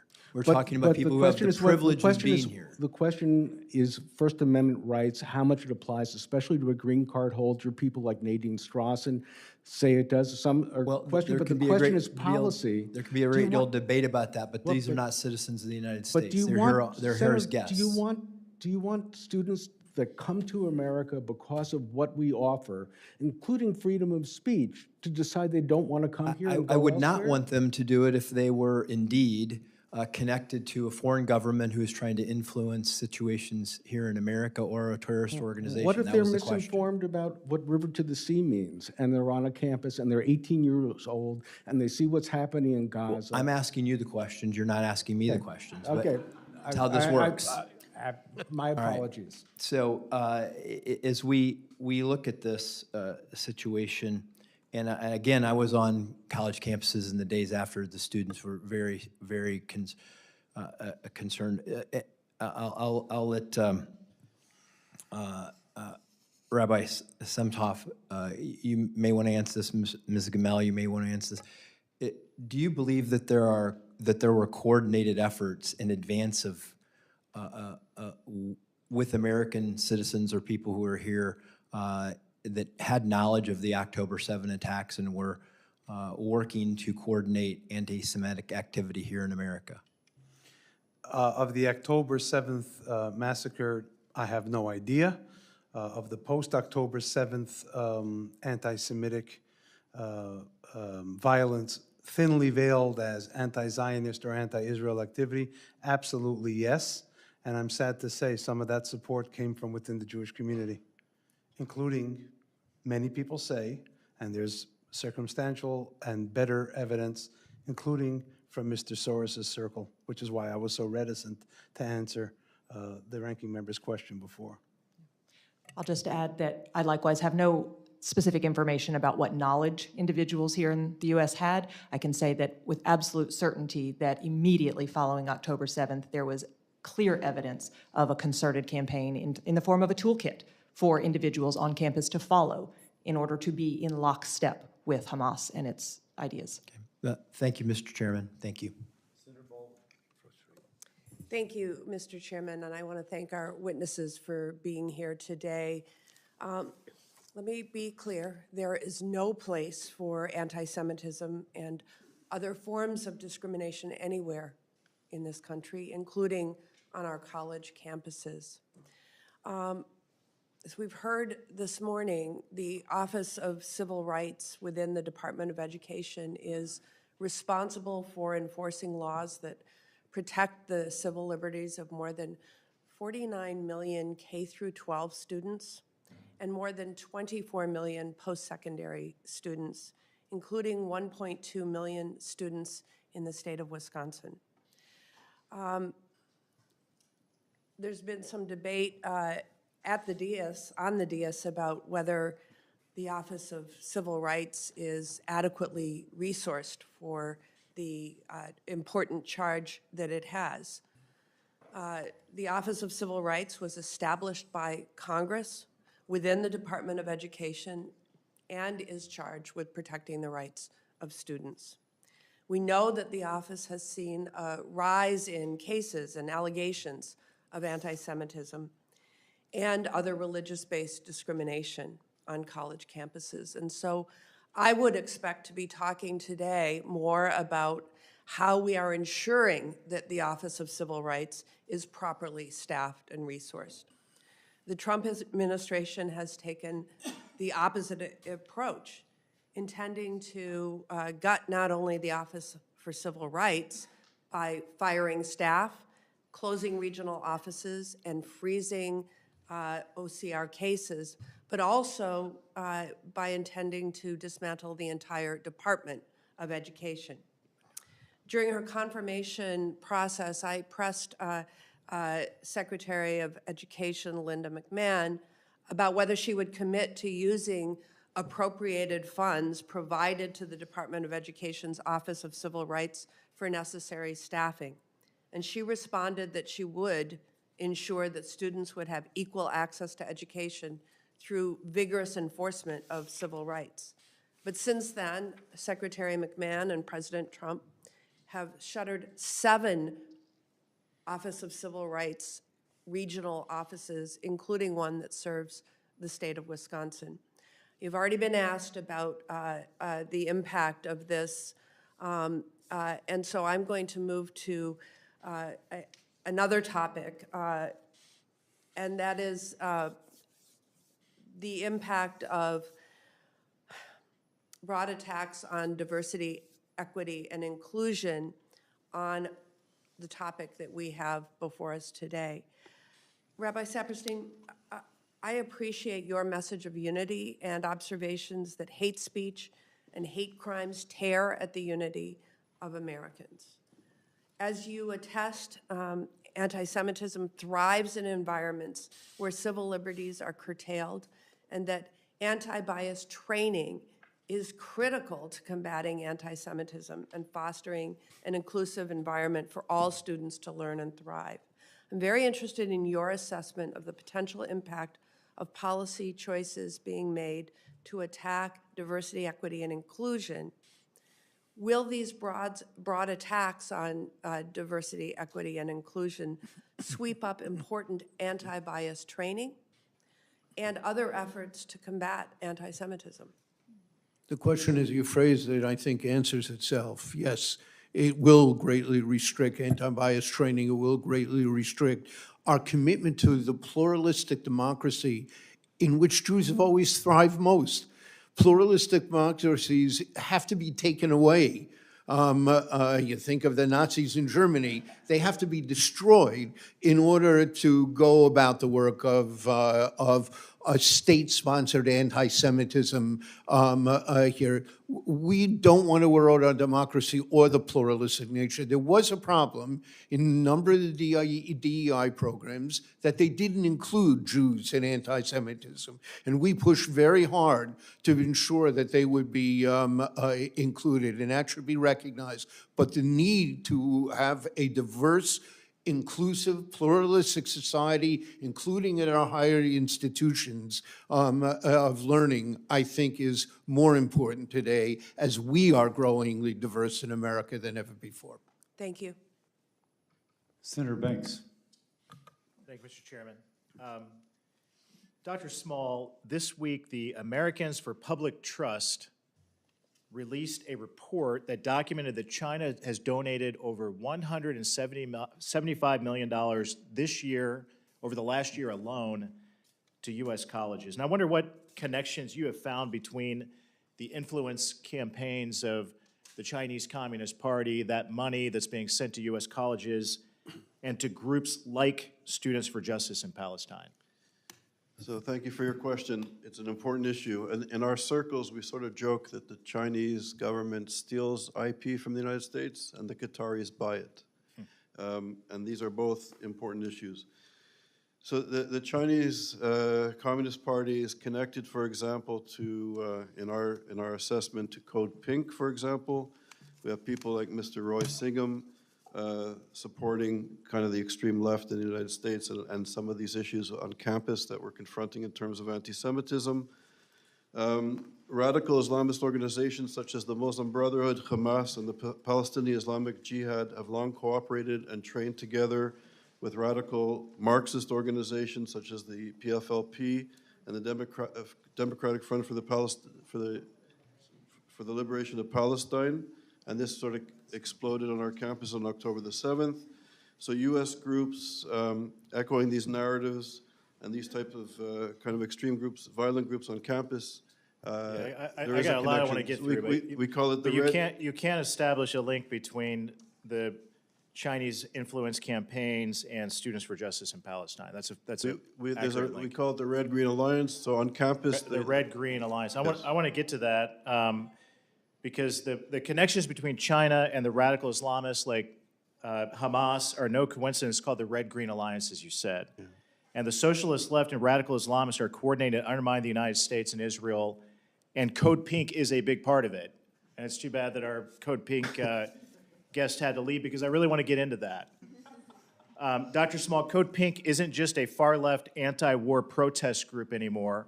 It has become a direct tool of the Chinese Communist Party and the CCP influence in the United States, funded by CCP intermediaries. Code Pink is defending the Communist Party's internment of the Uyghurs. I mean, it's really crazy, but Code Pink is defending the human rights abuse against Uyghur Muslims. Code Pink says that Taiwan is a part of China, and they even accuse the U.S. of being the invader during the Korean War. Isn't that correct? Code Pink calls America the arsenal of genocide. And just yesterday, they interrupted a Senate Intelligence Committee hearing shouting anti-Israel slogans. Dr. Small, what links are you aware of between the CCP and Code Pink and other pro-Hamas organizations? So our colleagues have done some research on this, and there definitely is links. There's links to Hamas. There's links to the Iranian revolutionary regime as well. The Code Pink people have visited Gaza and Iran on various occasions. So there is this sort of, they embody the Red-Green Alliance. They're anti-American, anti-democratic, anti-Semitic. Yeah, I'm really sorry they left because I wonder, like, do they even know that?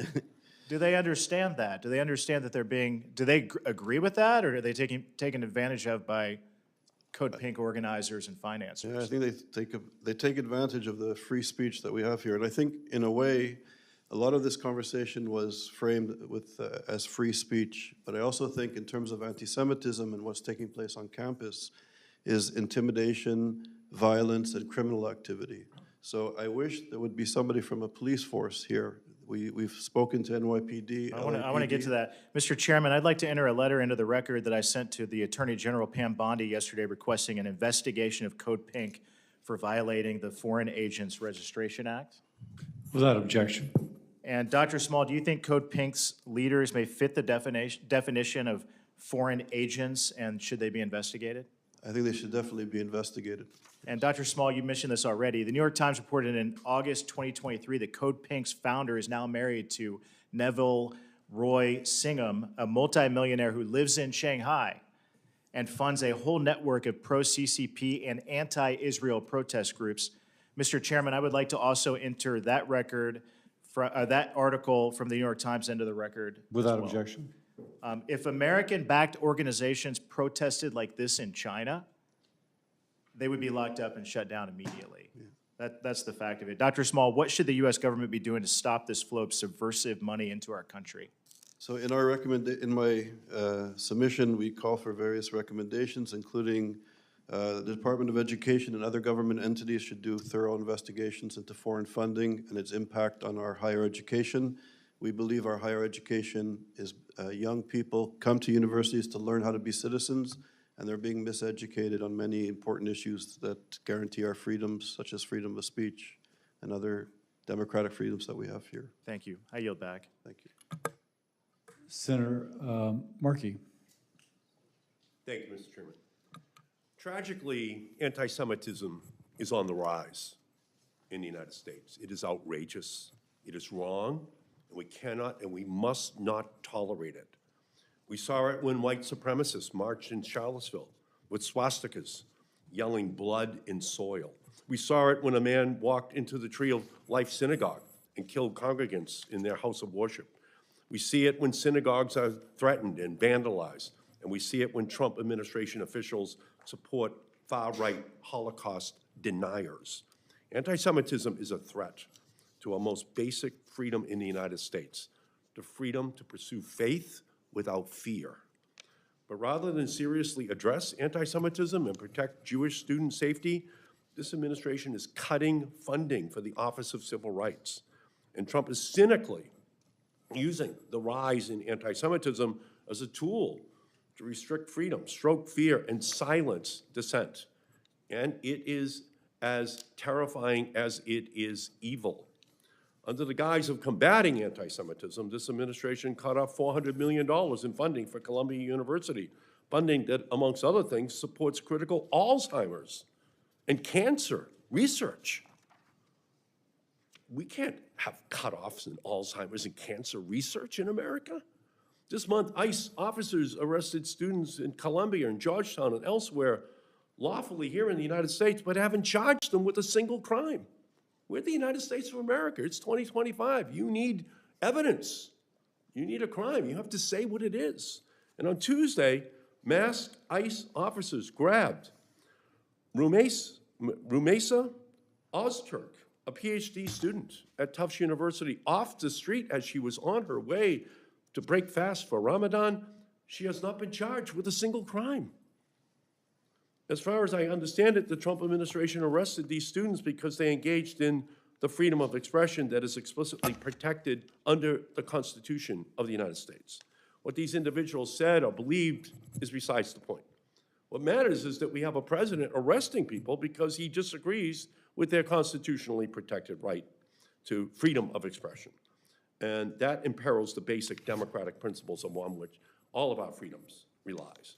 When the government of the United States is sending mass police to grab students off the streets and from their homes, holding federal dollars or threat of investigation as blackmail to force institutions into silence and routinely violating the Constitution, the laws passed by the United States in order to do what he wishes while using the Jewish people and others as a shield for its transgressions, we have crossed a dangerous, dangerous threshold from which we cannot return unless we call it out for what it is, authoritarianism.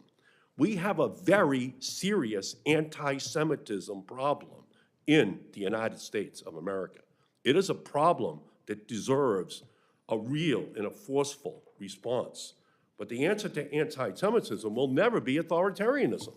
We cannot guarantee freedom if we let Trump march in and steal freedom while we remain silent. So, Rabbi Saperstein, in your testimony, you state, quote, anti-Semitism, the hatred of Jews as Jews thrives in an authoritarian environment where civil liberties are curtailed, not in spaces of robust, protected, democratic discourse. So please expand on how Trump administration's authoritarian actions are a threat to the safety of the Jewish community and the role that Congress should play in response to it. You know, I said before that the Jewish community in America has thrived, enjoying more rights, more freedoms, more opportunities than anywhere else. There are a number of reasons for that. One is the rule of law, for which is at the core of our democratic system, our constitutional system. A second was the separation of government and religion.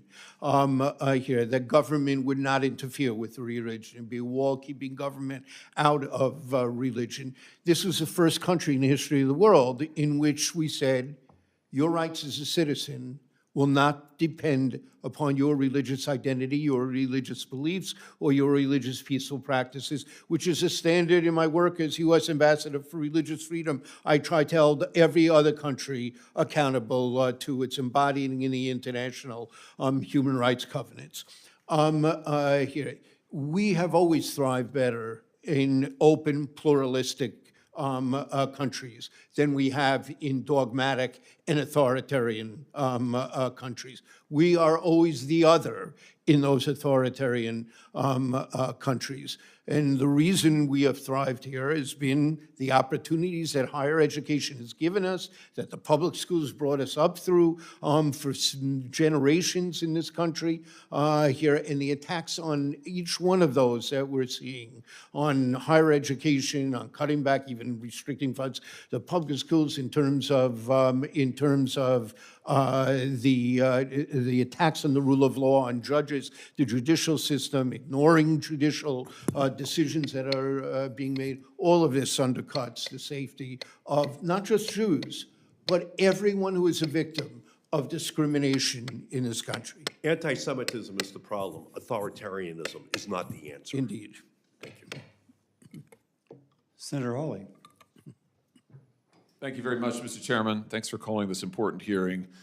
Thanks to our witnesses for being here. Mr. Stern, if I could just start with you. I see that 5 or 6 days ago you gave an interview in which you said that the removal of Mahmoud Khalil, the pro-Hamas foreign rioter, is a form of McCarthyism and makes Jewish students less safe. Now, this is an individual who has been accused of endorsing and espousing terrorist activity, who has been accused of lying on his application to a green card in the United States, who's currently being sued for terrorizing and assaulting Jewish students. Do you stand by your view that trying to remove him is a form of McCarthyism? Absolutely, Senator. Why in the world would that be the case? Let me answer. He hasn't been charged with the crime. The clear predicate for this, White House said, was handing out pro-Hamas propaganda. When you start talking about people's views and what they're talking about in the public square as a basis for discrimination, and then the effect on Jewish students, it's not just the fact that, Jews may be seen as, well, we're pushing this and that's going to happen. The way that this is going to harm Jewish students is it harms the academy. Wait a minute. My time is limited. I'm sorry to interrupt you, but just wait a minute. I've got to correct numerous inaccuracies there. Number one, as you very well know, United States law says that a non-citizen is inadmissible for entry into this country if they, and I quote, endorse or espouse terrorist activity or persuade others to do the same. That same law provides you can be removed for the same reasons. That is what Mr. Khalil has been accused of. He has further been accused of by the United States government lying on his visa application. That on its own would be sufficient to remove him from this country. He is being sued as you and I sit here in New York court by the victims of October 7th for terrorizing and assaulting Jewish students, unlawfully taking over and damaging public university property, and physically assaulting Columbia University employees. And you're telling me that it's McCarthyism to remove this individual? Senator, the deportation was started before that lawsuit, before that second question about what he was saying on his forms. No, this is what the government has alleged in open court, Mr. Stern. This is the basis for their removal proceedings. And our law makes clear if you endorse or espouse terrorist activity, you can be removed from this country. He has done so. He's been accused of doing so from the beginning. He's been accused of lying to get into the country. I'm amazed that you're saying that this is McCarthyism. Senator, you weren't here when I quoted part of what Justice Brandeis was talking about the back at a case where there's somebody that was convicted for supporting the Communist Party because they were talking about violence as a political solution. And Brandeis cautioned us that this type of robust speech, as long as... This isn't speech. Lying on a visa application is not speech. Seeking to assault Columbia University employees and Jewish students is not speech. You are defending an individual who has espoused the destruction of this country, the destruction of the state of Israel, the destruction of Jews, and has taken actions in furtherance of the same. You've also said that investigating the 60 colleges and universities that are currently under investigation by the Trump administration for anti-Semitism is a form of weaponizing anti-Semitism for political benefit. You're opposed to investigating these institutions for anti-Semitism? Senator, I've been very clear that OCR has a very important role, that there are complaints that should go through the process. When you start using the Department of Justice and threatening universities' funding... You are opposed, I just want to get this on the record, you are opposed to investigating Columbia University and others for anti-Semitism? No. That's what you said 6 days ago. I am not opposed to doing it the right way. What does that mean, doing it the right way? Not to claw back funds, not to say we're holding you ransom. We're getting your faculty, Jewish... You were asked about an investigation for failing to protect Jewish students, and you said that's just weaponizing anti-Semitism.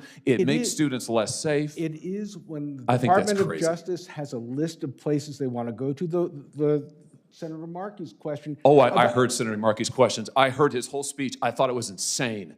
I just want to say for the record, I thought it was totally insane.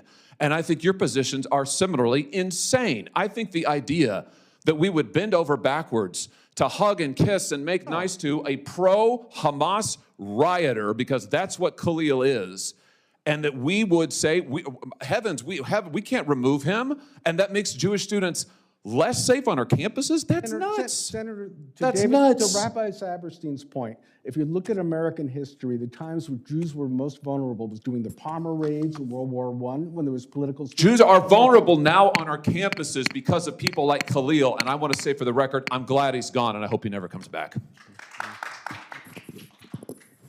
Senator Hickenlooper. Thank you, Mr. Chair. Thank you all for your time here and all your work.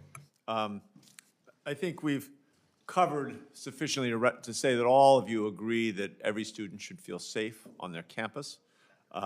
Certainly the troubling rise of anti-Semitic incidents on campuses over these past 2 years is troubling and should not be accepted. Students barricading in their rooms to protect themselves is unacceptable by any standard. But we've cut the Office of Civil Rights dramatically, and we seem to be pitting two of our fundamental goals against each other. One is the are the necessity to stop anti-Semitism, but also making sure that we uphold the First Amendment rights. And I think American universities are trying to do that. I went to a little college in Connecticut, Wesleyan, where there's been a lot of effort about going out and trying to have discussion with both sides. And at the same time, always keeping students safe. That is their constant priority. So I thought, Rabbi Saperstein, do you agree that university leadership should work harder at making sure we have not just keeping them safe, but making sure that that dialogue can help create that safety? I do. There are a number of things that are going on at universities that would be very helpful now. Exactly the university encouraging and structuring those kinds of dialogues, having courses that teach about both Zionism and Palestinian nationalism so that people can hear it from an academic point of view. Here, having opportunities that there can be an open space and safe space where these dialogues can be held. And the one thing I would say to your statement and to some of the others, it is always difficult to come up with a perfect answer of when something steps over speech into harassment or into intimidation, which are clearly not allowed. What's really important is for the universities to make clear what their standards are and what kind of protests will step over the line, to be public about it, transparent about it, and consistently enforce it. Nothing is more important in terms of actually being able to tone down things, for everyone to know what the rules are, what the limits are, and to see it consistently enforced, no matter who the perpetrators may be. Great. Any other comments on that? Yeah. Rabbi? Yeah, I think that, I'm obviously a supporter of the First Amendment. I'm a very deep beneficiary of the First Amendment. I believe that discussion between peoples is always important. One thing I'm proud of is the numerous relationships I have with Muslims and Arab leaders who come to this country. But you got to go a little faster. I'm going To understand them. It will be 3 sentences. On the campus of the George Washington University, I was just told firsthand by a student that they were taught in the first session of a class they needed to take that just to balance things out, there will be no Israeli written materials allowed in this course. I believe that. I hear that argument, but that's not answering my question. So, Dr. Small. Yeah, I just want to start by saying a family friend's daughter goes to Wesleyan, and she withdrew because she couldn't stand the pressure of being a young Jewish woman in this space. That's the good. first Okay, point. Mr. Stern, no, I got to get another question. I'm sorry, I apologize. I wish I had 6 minutes. Michael Roth, the president there, is one of my heroes. What he said when there was an encampment, he said, you want to camp. You harass somebody, you intimidate, that's a different story. We're going to use this as a learning experience. One other thing. No. Okay. I want to get this last question. Sorry, Ms. Campbell, you get your 1 sentence. I think we have to stop hiding behind free speech. What we are seeing on campuses is not a matter of speech by and large. I hear you. I've heard that's come through. And I don't disagree that balance between free speech and what we're talking about. I want just a quick yes or no right down the line, because this is a crux. Do you think it's appropriate that the federal government threatens to withhold research money that has nothing to do with any of this issue from major universities across the country based on how they're addressing this specific issue? The federal government has the authority to condition how it spends its money. So you think that's okay? When institutions are violating the law, yes, it is okay. Okay. I believe they can reapportion the funding to institutions that will abide by the law and will protect Jewish students and other students and not have intimidation on their campus. So research dollars are very hard to reapportion, but okay, I hear you. There should be a way to do that. It's against the federal law to fund private or public entities that discriminate against American citizens. The money is there to do what you're talking about, the rabbi here. To take it from here is punitive. It's really just aimed at undermining universities who do things that we can find a better way to get them achieved. Senator, I see it as an existential threat to universities. They're going to kill cancer research and diabetes research. Some of the researchers are Jewish, and they're doing it without due process. That is not the way to deal with this problem. That's only going to make it worse. Thank you all. I appreciate it. Yield back. The chairman's prerogative, I will point out, Rabbi Severstein pointed out that there's a fine line between free speech and violence.